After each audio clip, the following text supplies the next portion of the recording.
commencé li nga xam nekk mooy décompte bi. xam nga sànq yaa ngi doon wax tapis rouge. mais du tapis rouge. Ce que le Conseil constitutionnel fait, ils sont juste en train d'appliquer la droiture du droit. C'est tout simplement ça. Dem maa ngi doon déglu ki nga xamante ne moom mooy Sidi Alpha Ndiaye. Regarde son apport hein. Kàddu yi nga xam ne mi ngi ko doon yëkkati sur la candidature. Gis nga actuellement Sëñ Fallou, le Conseil constitutionnel est très attendu. Parce que le destin du Sénégal moom moo nekk actuellement en jeu. Et sur le plan politique dafa am un impact parce que Ousmane Sonko moom dafa am un appareil politique très important et c'est la masse maanaam la popularité l'électorat loolu ñoom xam nañ ko donc le Conseil constitutionnel actuellement ils sont très attendus. On ne va pas dire qu'ils sont face à leur destin, mais par contre c'est la démocratie sénégalaise qui est en jeu. Et quand on parle de démocratie sénégalaise, ça dépasse toutes ces choses-là. Les enjeux sont énormes. Léegi nag effectivement Sénégal musul dundu genre dérive yi nii mais li wóor ba wóor mooy man waxoon naa ko waxaatoon naa ko y a des juges yoo xam ne ils sont vertueux.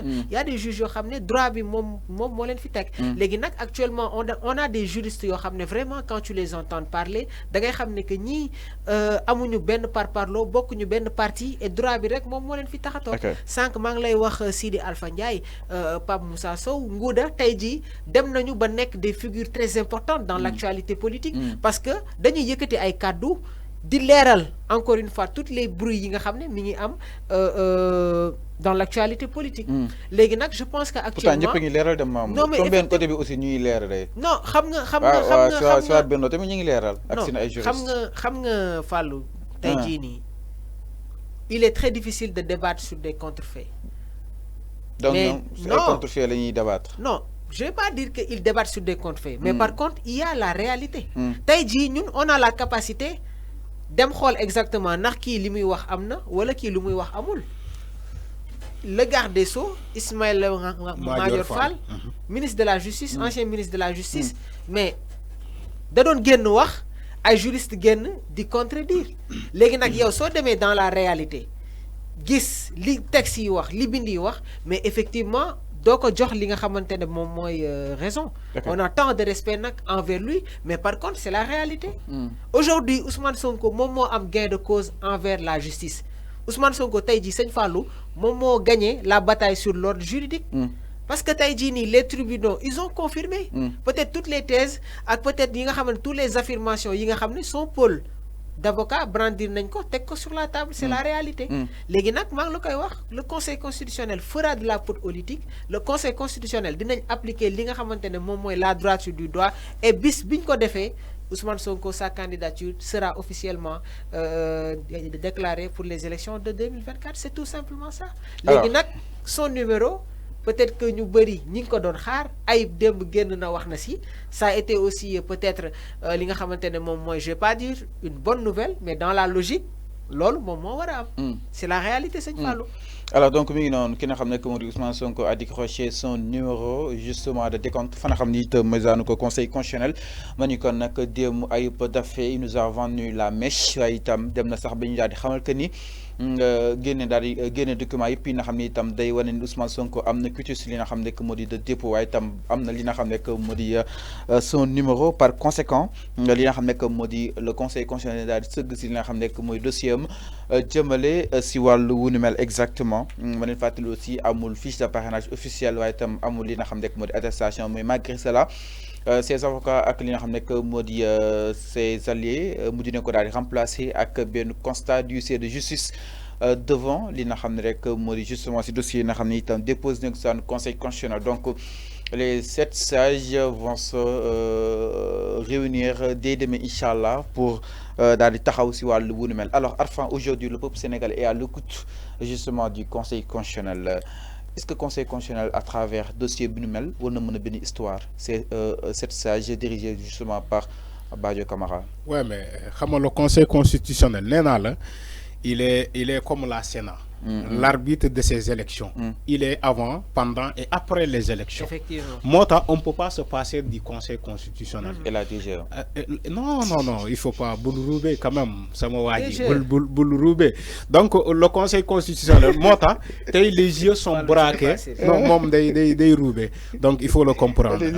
Donc, c'est une fois le Conseil constitutionnel actuellement, si nous mom ben direction la ñuy xolé moy manam le conseil constitutionnel ñan ñoy nek les candidats au final xam nga ñu bari ñu naan woy candidature Ousmane Sonko mais parmi les 200 là ñu bari ils ne dorment même pas mënuñu nelaw parce que ils se posent des questions est-ce que man dina jall xam nga surtout 110 oui xam nga surtout ñoo xamantene ils ont ce qu'on appelle le parrainage citoyen ñom dañuy ragal pour ñu baña am ay doublons.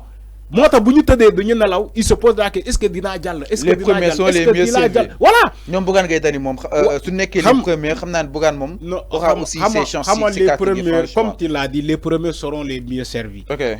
Parce que doublon bu féké jall na ci kenen bu ñëw ci yow day bloquer. Mais en fait dafa metti en fait mo def fadante bu nek muy paré na ñaari nit. Mota il faut que c'était une solution. Mota xam nga sénégalais yi amna ñaari candidats yi génnoon fi ci temps parrainage bi.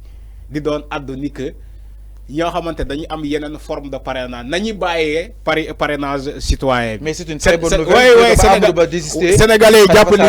Sénégalais yi jàpp ni que ñooñu ba leen di leen sandi ay kaañ. C'est-à-dire que il se soucie en fait de la passation fatidique au niveau du Conseil constitutionnel. Parce que xam nañu que bu fekkee ñii ñoo xamante ne ñoom ñoo ñu ëpp doole. Que ça soit parrainage citoyen, que ça soit parrainage des élus et des députés, vous faites que ça soit Benno Bokk Yaakaar wala Ousmane Sonko ñooñu ëpp doole ou Khalifa Sall mais pourquoi ñoom duñu jël parrainage des députés wala des élus ñu bàyyee ñu parrainage bi ñun ñoo xamante ñu néew doole yi ñoom Abdourahmane Diouf ñoom Pape Djibril Fall ñoom mooy taas mooy Thierno Alassane Sall ñeneen ñi ñu bàyyi leen ñoom tamit ñu débrouiller ci terrain bi pour am parrainage citoyen voilà lii mooy seen inquiétude moo tax ma ne la ñu bëri ci ñoom bu ñu tëddee jamono bii ni du ñu mën a nelaw parce que tout le temps ils sont dans des questions dans des interrogations est-ce que man dinaa jàll ou pas mais nag war nañu war a mën a nelaw nag parce que Amadou Ba désisté na dem ci élu yi tout sauf que Khalifa Sall aussi désisté na dem ci élu yi Ousmane Sonko mi ngi ci élu yi Idrissa Seck aussi mi ngi ci élu yi normalement waaw non Amadou moom dafa bàyyi non dafa bàyyi 13 xaw ma 3 millions yi xaw ma 4 millions yi dafa dem ci génn na foofu donc c'est une bonne nouvelle wax naa ko fii dem peut-être pour ñëla jàll une bonne nouvelle pour ñee mën a am ay chance ñu mën a jàll ñu mën a éviter doublons yi moo tax ma ne la Conseil constitutionnel le dernier mot lui revient sénégalais moom la ñuy xaar ñan ñoo war a jàll ak ñan ñoo waral jàll man dama jàpp ni képp ku matal nañ ko bàyyi mu jàll parce que dans un pays démocratique quand même tout le monde doit avoir les mêmes chances pour concourir à être président de la République. Alors, c'est clair. Personne n'est né président de la République, on le devient. Alors, c'est clair, Alpha. Mais on parle plus de 200 candidats. Tay né yexi nañ ci 70 yi sax ñu bari xaaruñu ko woon tellement que ni lim bu colossal la si ay figures politiques yi ñu bari gis ne leen parmi ces 70 et que ku si nekk war na mën a doon dina xam ne que moo di président quand même mu nekk président bu na bëri enjeu. waaw xam nga concernant li nga xamante ne moom mooy les candidats à la candidature dafa amoon li nga xamante ne moom mooy un excès parce que un pays comme le Sénégal qui se retrouve néew ma la 30 candidats sax ëpp na mais plus de 200 candidats c'est quelque chose d'énorme léegi nag li ñu mën a jàpp mooy aujourd'hui ce sont les candidats sérieux qui se sont retrouvés au niveau du Conseil constitutionnel parce que il faut le dire am na ñoo xam ne annoncé nañu seen candidature mais ils n'ont pas peut-être les moyens pour mën a remplir li nga xamante ne moom mooy caution bi donc tey jii suñu demee ba ñu ñuy wax ne on est à peut-être 33 34 candidats validés par le Conseil constitutionnel bon ñoom ñoo jotagum déposer cette candidature, ce sont les candidats sérieux actuellement qui se retrouvent au niveau du Conseil constitutionnel. Il y a des candidats par intérêt. Sérieux. Non, si.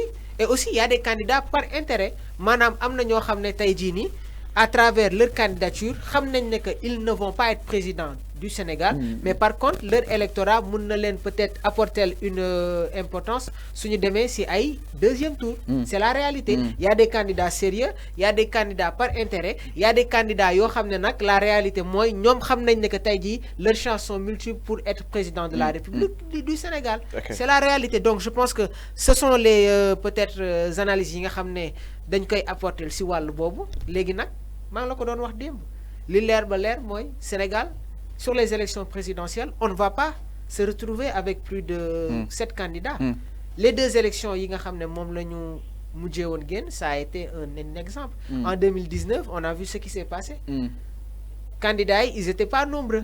Légui nak est-ce que dañuy defaat choix parce que amna ay sénégalais yo xamné ils n'étaient pas d'accord sur les candidats qui ont été recalés ak candidats yi nga xamné tay ji bay nañ len ñu nek officiellement candidats sur les élections.